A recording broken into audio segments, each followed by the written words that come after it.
much for coming. I was wondering if we could maybe start the proceedings with the Pledge of Allegiance. Will you join me in that? I pledge allegiance to the flag of the United States of America and to the republic for which it stands, one nation, under God, indivisible, with liberty and justice for all.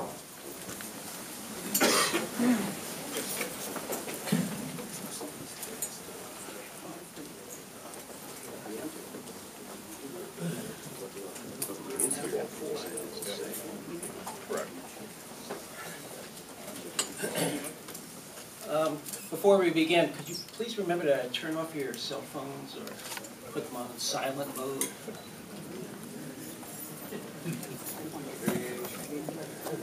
I'm Chris Robinson. I teach at Clarkson University.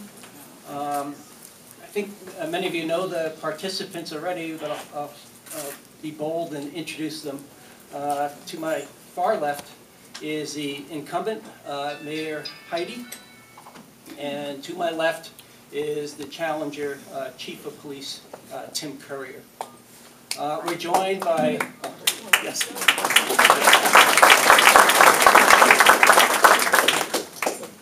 We're joined by four journalists, Benny Fairchild of the Courier Observer, Natasha Haverty of North Country Public Radio, John Fryatt of WWNY and Fox 28, and Matt Jarkow of Time Warner Cable News.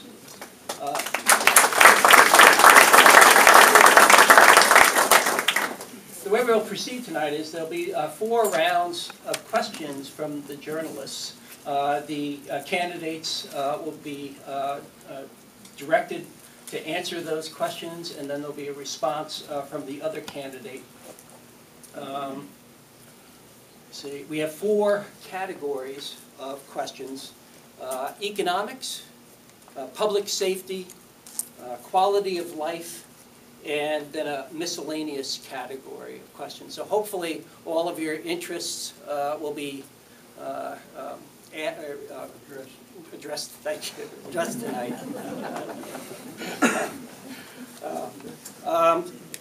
We've decided on the order, and Benny Fairchild will ask the first question. So is economics the first category? That's right. Oh God, I'm so sorry. I've already blown my job. Yes, we're going to have opening statements from the 2 candidates, and I believe Mr. Currier. Good evening, everyone.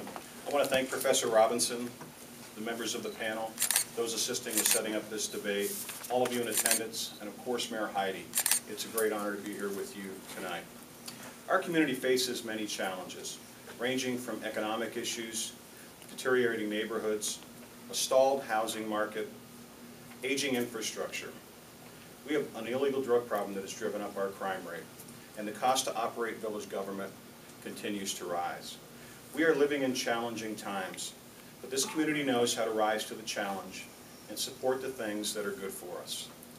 My wife and I have had the great fortune of being lifelong residents of Massena, choosing to stay here and raise our son Nathaniel. As a property owner, I understand the need for fiscal responsibility and the need to carefully work to control balancing what we need with what we can afford. It's been a great honor to be a public servant in this community for more than 26.5 years. I have always taken the responsibility of service to Massena seriously and done everything I could to give back to Massena, both professionally and personally. In my more than 21 years as your Chief of Police, I have gained firsthand knowledge of how village government operates. I have extensive knowledge in village government. I've worked hard, hand in hand, with every department in the village, and I've fostered relationships locally, regionally, and at the state level. I'm a candidate for mayor for 3 reasons. First, I want to see Massena actually operated as a business. Secondly, I want to change the tone of leadership in this community. And finally, I want to change the leadership style in Massena. Thank you.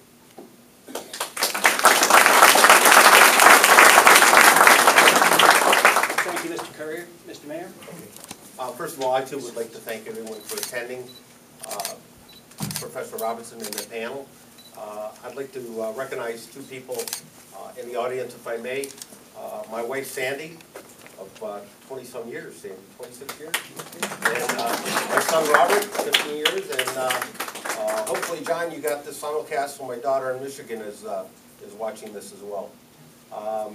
He's right. He's right. We're in tough times. I inherited this village after winning the election, coming back after 28 years of being away to a village I thought I'd never see. I left it. We were all happy. General Motors was on the downswing, but we still had Reynolds, still had Alcoa, still had the Power Authority, the Seaway. There were plenty of jobs, people working in Potsdam and such.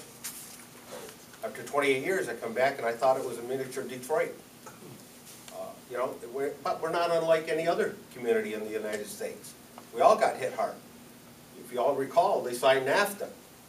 There was a self-made billionaire by the name of, I forget his name now, but Ross Perot, who said, you know, you sign NAFTA, it's going to be a sucking sound coming out of this community, out of our communities, out of the country. And sure enough, it happened. So, what do? I've come back. I took on the challenge. I challenged status quo. You know, same people in office, same things happening. Walked down the street, everybody laughed when I wrote a letter in the paper regarding the dog droppings on the sidewalk, on our sidewalks, on Main Street. How do you rebuild yourself when you're allowing something like that to happen? How do you rebuild yourself when there's papers and debris all over the place? You know, I followed a car one day. Guy threw a whole bag of crap right out of the window in front of McDonald's. So I followed the guy, got his license plate number, called in the police, and said, I want this guy to go back, pick it up, give him a fine or whatever they did to him. You know, it starts with leadership at the top. We're responsible to set the examples, and then it flows down. He's right, we do have a major crime problem here. But again, we're not unlike a lot of communities that have hit disparity. What do kids do, you know? That's where these guys come up from the city and they prey on people. I saw it all the time in Detroit. They're in the business. And it's not a game. They're in it for keeps. Okay? There's some violent people that come in and play this game. You know, jobs. Manufacturing as we knew it in Massena probably won't come back anytime soon. So what do? We reinvent ourselves. We have the water, we have the resources, we have good work people, we've got to get ourselves in technology and things of that nature. But we invite tourism. People flock to the water. So we have to formulate partnerships with the Power Authority. You know, that's our money out there, folks. Thank you.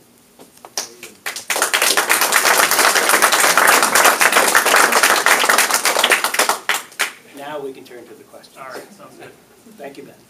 Alcoa is expected to announce its modernization decision at some point in 2015. What are you guys planning to do to ensure that this project moves forward? And if it does not, what steps would you take to help the community reinvent itself following what would be a devastating loss? Which candidate? Jimmy can go first. Okay, well, you know, Alcoa used to be an American company. If you look at the logo now, it's just a blue logo. Where at one point in time, it was red, white, and blue.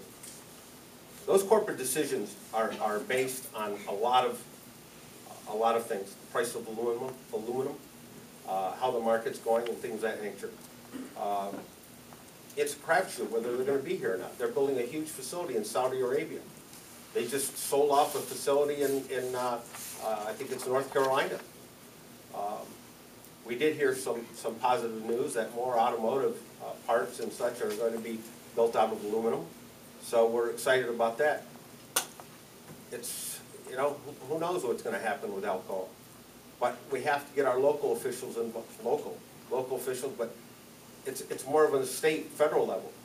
You know, they've got to make it business friendly here in this state and give them all the incentives to stay. Trust me, the impact whether I win or whether he wins, the impact of a corporation like that, based on us, we're totally non-existent. Those are made at a higher level than we'll ever imagine. That's the true fact.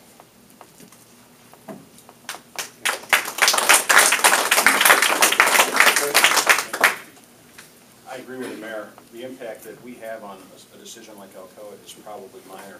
I think where we can be very effective, though, is to create an environment in this community so all of our businesses grow.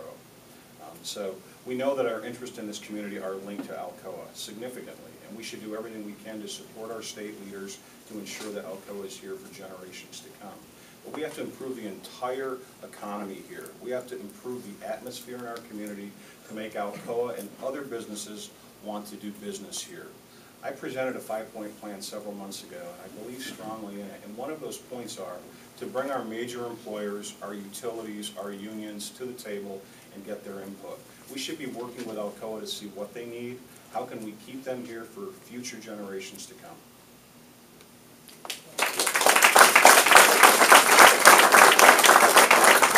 We have a lot of material to cover tonight, so if possible, could we hold applause until the very end? That'll help facilitate things. Despite concerted efforts to bring new jobs to the North Country, economic developers have really been struggling, including right here in Massena. So what is the alternative to a manufacturing economy in a community like Massena? First, I would encourage everyone to go to my website, courieriscommitted.com, where you can see the details of my 5-point plan. I can't fit them all into 1 minute, unfortunately. But we have to reinvent ourselves, and I think it's tourism and recreation.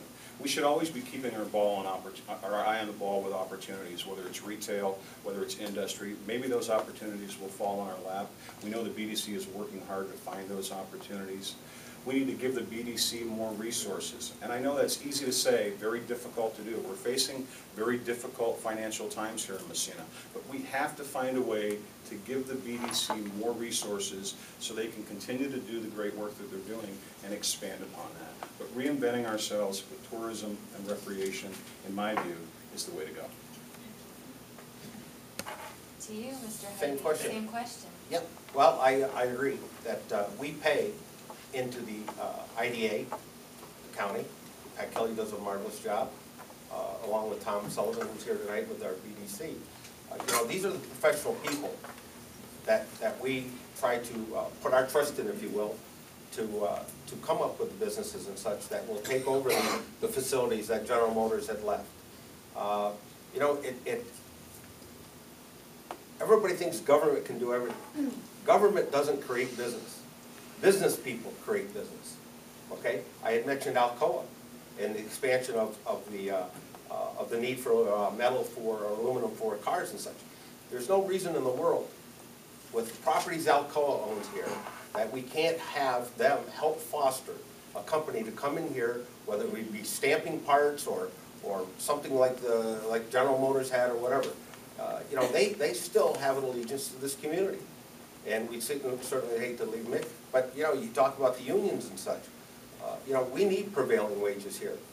You know, these are the guys that are buying the F-10 pickup trucks. These are the guys that are buying the $200,000–$300,000 homes. You know, they had disposable income like they did back in the day. That's what we need again. And I think, you know, with Alcoa and the Power Authority, again, providing the incentives to help do this, you know, there's a partnership involved. We can't do it. But we can you know, always partner and give them the incentives to do what needs to be done. Thank you. Next is John Fry, which I think we're directing it to Mr. Renee. Mr. Heidi, I want to touch a little bit about Alcoa again. They've refused to say whether or not they're going to proceed with the modernization plan, despite saving billions of dollars in environmental cleanup costs and power costs. Do you as mayor think Alcoa is taking advantage of this community by getting sweet deals from the Power Authority, state and federal government, by dangling that carrot and keeping the community hanging on? Wow, that's a toughie, John. You know, who knows what goes on in those level of meetings, you know? It's hard to say. You know, again, it's all predicated on the price of aluminum and such. But, you know, modernization is one thing. Let me clear up something. When people monetize, or whatever it's called, okay, that's doing more with little. It's not gonna employ a lot of people. Those pot lines are gonna be built to do whatever they do, more technologically advanced. It's not gonna employ a lot of people. The construction portion of it will, you know, but the fact remains is that I don't see a lot of jobs at the end of the day with that type of facility. Maybe, you know, whatever they get is a good thing. But when you monetize, that's again, that's what you're doing. You're doing a lot less or a lot more with less people. That's not right. I mean, take a look at the markets today. Okay, they're all electronic checkout lines. Where if they had 15, 20 people, now there's 2 or 3 people. It's you know, electronics is probably going to be the end of us, but it's tough to, that's a tough question to answer. Mr. Courier? It is a difficult question. I do know this, Alcoa has been a part of the fabric of this community. They're great community partners. They do more than just employ people. They give to a number of causes. We don't know what the future holds with Alcoa. All we can do is create an environment that hopefully they'll want to stay here. If I'm elected, I can guarantee you this, I will be lobbying state leaders and federal leaders to be working with Alcoa and to find a way to keep them here. If they want to make a more modern plant, and unfortunately if it employs less people, we'll take that. This community needs that. We need to get to the table and have good discussions with them. They recognize the importance they have in this community. We certainly all recognize the importance that Alcoa has here. But there has to be communication, there has to be dialogue, and we have to be working together with them. Matt Jarko? Good evening. We've talked a lot about Alcoa and industry and the struggles there, but another area that I see struggling is Main Street. Lots of empty buildings, deterioration, and not a lot of people. Starting with you, Chief Courier, how does Massena make Main Street an economic asset? It's a difficult fix, we know that. You know, for example, just look at the aesthetics of downtown. They're being improved right now with the Main Street grant. It's unfortunate that more businesses weren't able to take part in that grant, but 4 of them have, so it's at least aesthetically pleasing. But we talk a lot about light in this community. We talk about a number of issues that are going on in our neighborhoods, but all one has to do is walk downtown and see, you know, the vacant lot between the realtor and the China doll. Look across the street, look at the condition of the building across the street, the former the school there. It's terrible.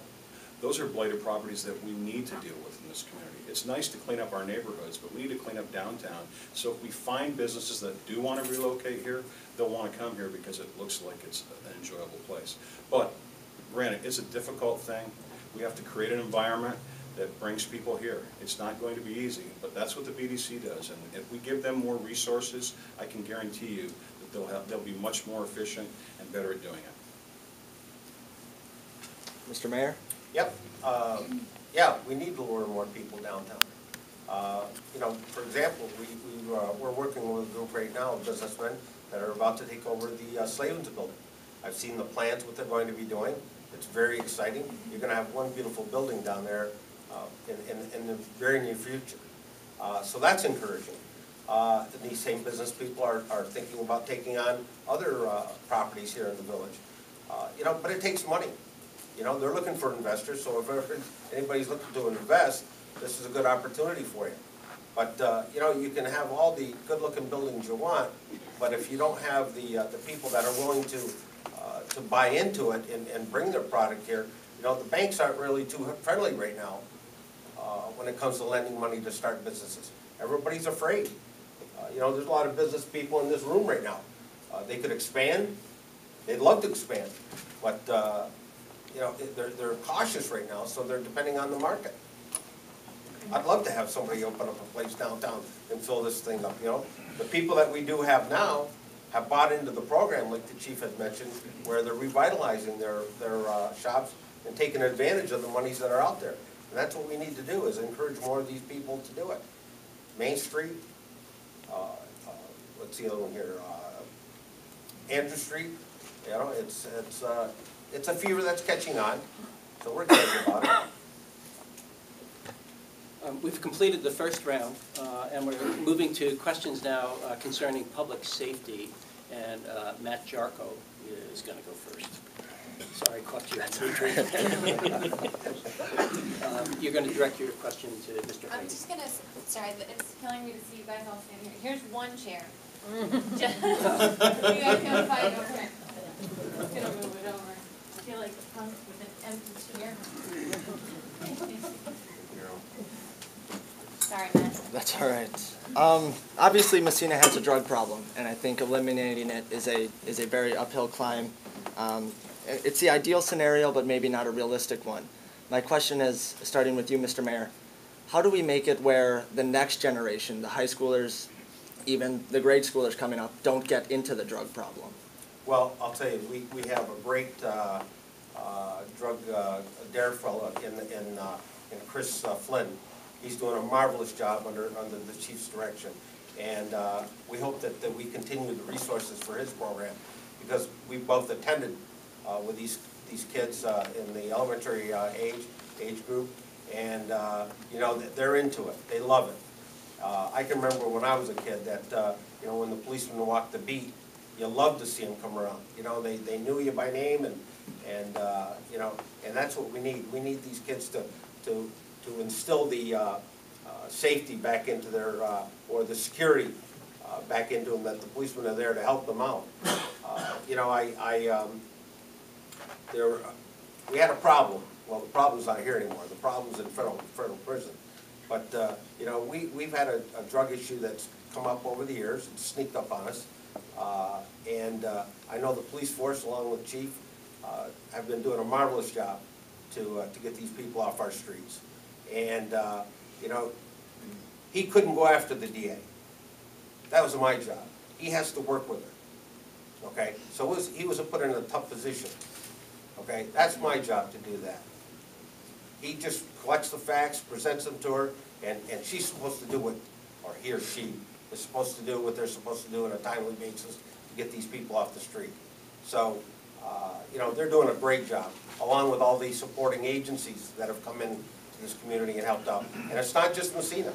I'm sure our group are responding to Saranac Lake and all these surrounding places and doing the same thing. So, you know, we're going to nail it down. We're not going to, you know, we're not going to get rid of it. It's here to stay, but we're going to try to eradicate it a little bit. Chief? Like many communities in this country, we have a drug problem. It's not a problem we can arrest our way out of. Enforcement's a big piece of it, but we have to do a collaborative effort that deals with prevention, enforcement, and treatment. We've done a number of things in this community on the prevention side, creating a prescription drug task force that was tackling the prescription drug problem. We did a number of things in this community to reduce that problem. One very simple thing is we installed a prescription drop box in the police station. We collect hundreds of pounds a year of prescription drugs through that box that gets turned over to the DEA every year. So those drugs are now off our street. I together with 40 other people, have worked on the Drug Free Coalition here in Massena. We were recently awarded a $625,000 grant. We will hire a full-time person who will be dedicated right here in this community, in Massena, to work on alcohol and drug prevention with our kids. That's how we solve the drug problem. We try to prevent kids from becoming users in the first place. The other way we do it is we have to have a balanced economy. We have to have an economy where people have jobs, where they can go to work. I just saw statistics yesterday. The highest age category for heroin users are people from 20 to 30 years old. We have to have jobs for those people to do. We have to have responsible things for them to do. And maybe with a prevention piece of it and an economy that works for them, we can keep them from becoming drug users. Thank you. Benny Fairchild? Skip the doctor? No. No. We're doing the... Oh, okay. Community leaders in Massena, including both of you, have been critical of the county court judge as well as both the current and previous district attorneys. How can the community's war on crime, and more specifically drugs, be successful when law enforcement's facing hurdles like this that are beyond their control? criminal justice system is overburdened. I know that because I've been working at it for 26 and a half years. It's easy to blame people. Okay? Recent decisions, you know, when I've had disagreements or I've not been in favor of some of the decisions that the judge has made, I've spoke out against them. Recently, he made a decision that was following the law. It would be inappropriate for me to criticize the judge for following the law. If we don't like those results, we should find a way to change the laws. But when we have problems with them, we should speak out against them. We had a significant problem the last 2 years with the sitting district attorney and the judge when we were bringing cases to them. When you look at the crime rate in this community that rose from 2007 to about 2009, and then it plateaued for 3 years. I'm happy to say it's starting to go down. But when it plateaued, we were arresting more people. In other words, crime went up, but we were arresting more people, but we weren't getting results on the street. We weren't happy with the court system, and I wasn't happy with the district attorney's office. I didn't just complain about them.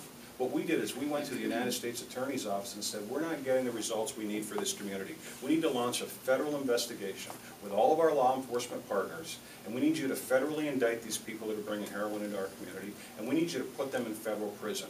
And with the great work of all of our partners at every level, local, state, and federal, we put those people in jail. So it's easy to identify the problems, it's easy to complain about them. The challenge is to find the solutions and to implement them. And if you elect me as your mayor, I will implement those solutions.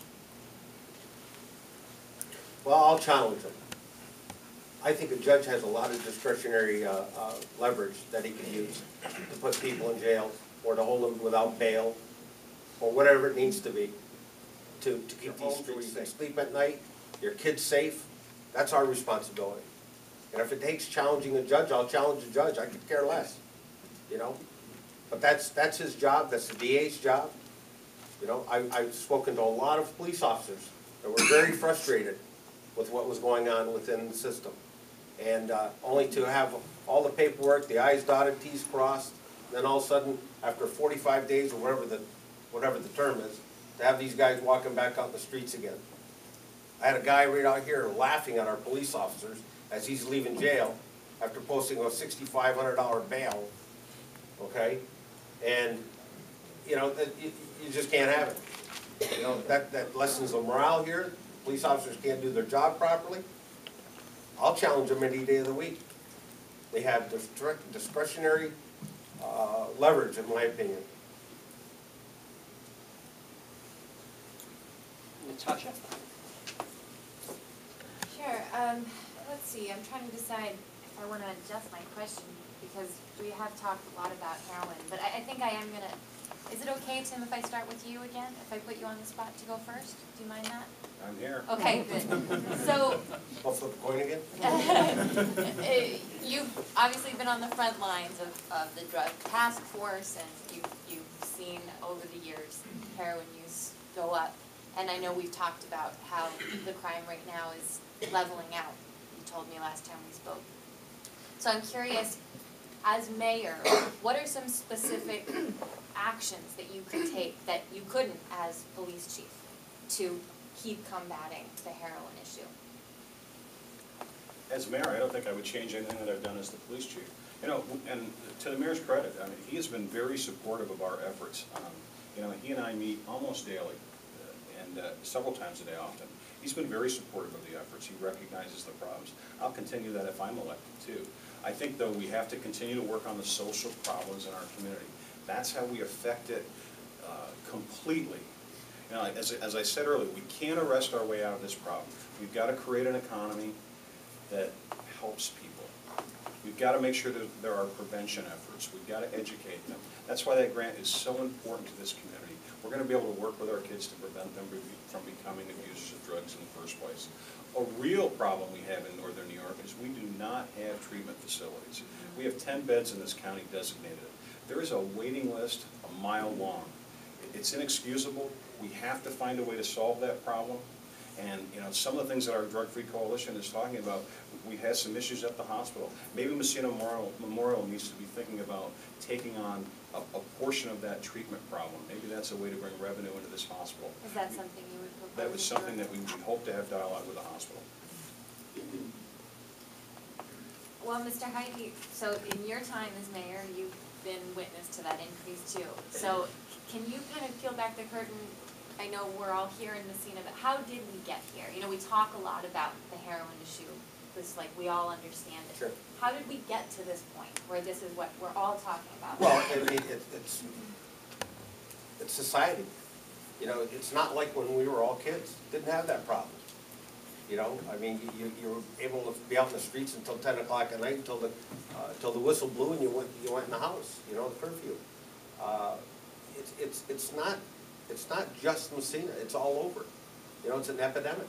You know, our federal government has to get stronger and do what needs to be done to help support the state and local levels. You know, when I came back, I said to myself and my wife, we witnessed this in Detroit. Are you kidding me? You know, the wrong house getting shot up, the little old ladies getting blown away because a drug dealer, you know, hit the wrong house.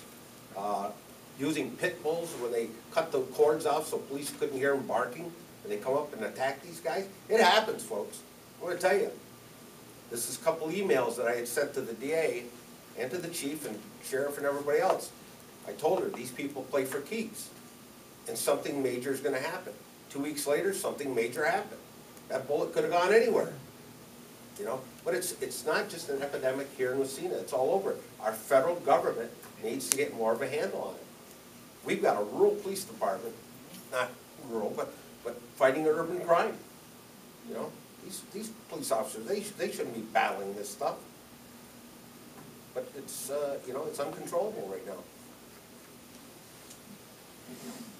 John?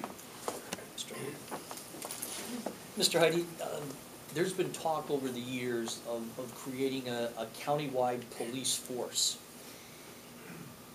It's reared its head several times. If you're elected mayor again for a second term, would you be an advocate of a countywide police force, or would you move, because of the crime problem, to find monies to add additional police officers to the Massena Police Department to attack that crime? Well, you know, that's a good question, because either way you look at it, you're doomed if you do, doomed if you don't. You know, we've got a huge tax burden right here in Massena. We don't have the revenue stream that we had when the General Motors and the Alcoas and they were all going full strength. We don't have that, so the burden would be placed on the taxpayer. You know, where do the monies come from? How do you do it?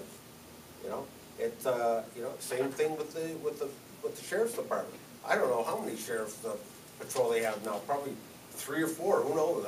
They've cut right to the gills.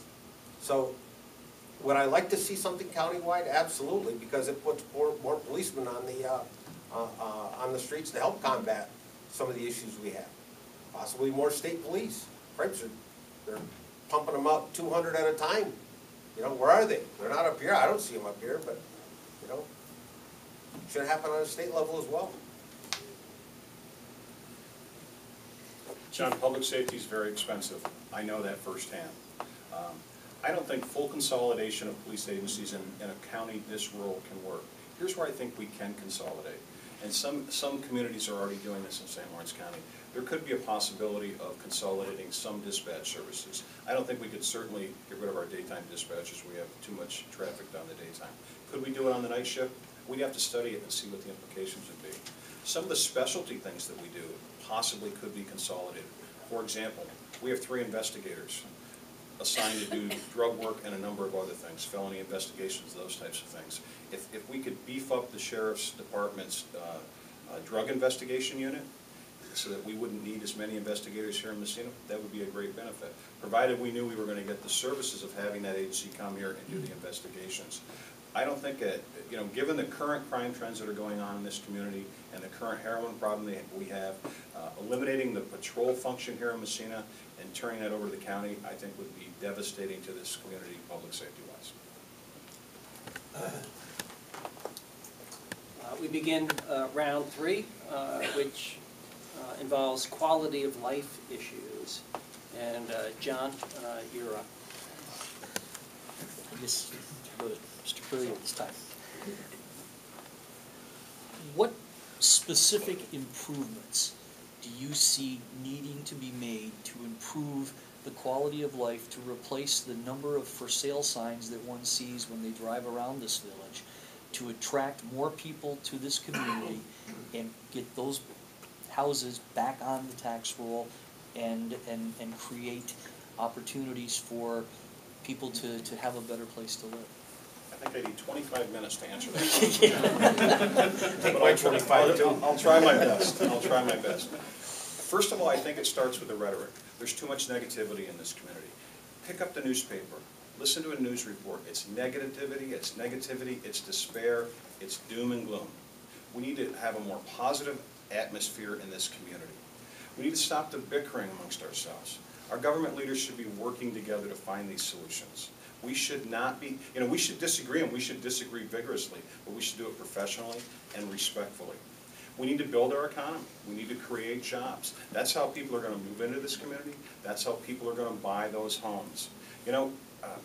We all remember the days, or at least I didn't, but all of you that are older than me remember the days that, our kids went to college, they came back. They had an opportunity, if they chose, to stay here in Massena, find a job, and raise their family. My wife's son and I, our son is 17, he's a junior, he's about to be starting to look at colleges and choosing his career path. I would love to have an opportunity for him and all of our kids, if they choose, to come here back to Massena, get a job, and raise their family here. That's what we need to do, that's what we have to do, and I think if we work together and we give the resources to the BDC and we take the politics out of our economic development, we can be successful. I agree with it wholeheartedly. We have to stop the bickering and such, and bring a more positive attitude towards the, particularly on the village board. We have to stop attacking our department heads. All these departments, chief, DPW, our clerks, our treasurers, they all do a great job for you folks. They do a wonderful job. But we can't be attacking them. We have to be working with them. Okay? I have people that come downstairs that pay their taxes. They come in, they're upset that they have to pay taxes. Who do they take it out on? They take it out on the individual that's doing her job. We can't be having that too. I think the newspaper has to have a responsibility for creating a positive attitude here. You look up, you open the page, and it's the old police blotter thing. It's a whole page of police blotter.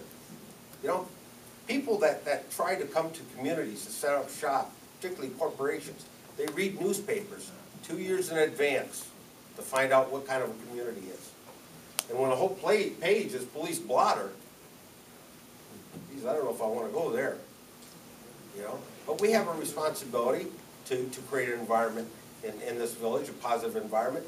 But we also have to have the residents and the citizens. It's just as much you folks that have to create a positive image here too. It takes a village. It takes a village. But to get to the issue about the homes, jobs. You need jobs. People are leaving their homes to find jobs somewhere else. Or they're leaving their homes. It used to be kids came back home, like the chief said. Now it's grandparents going to live with the kids somewhere else. There's a lot of people that's left this community to go visit and stay with their kids. I know 3 or 4 families have done it. Never heard of that before. But that's what it is. It's all predicated on income and jobs being brought into this community. It's the bottom line. It takes money.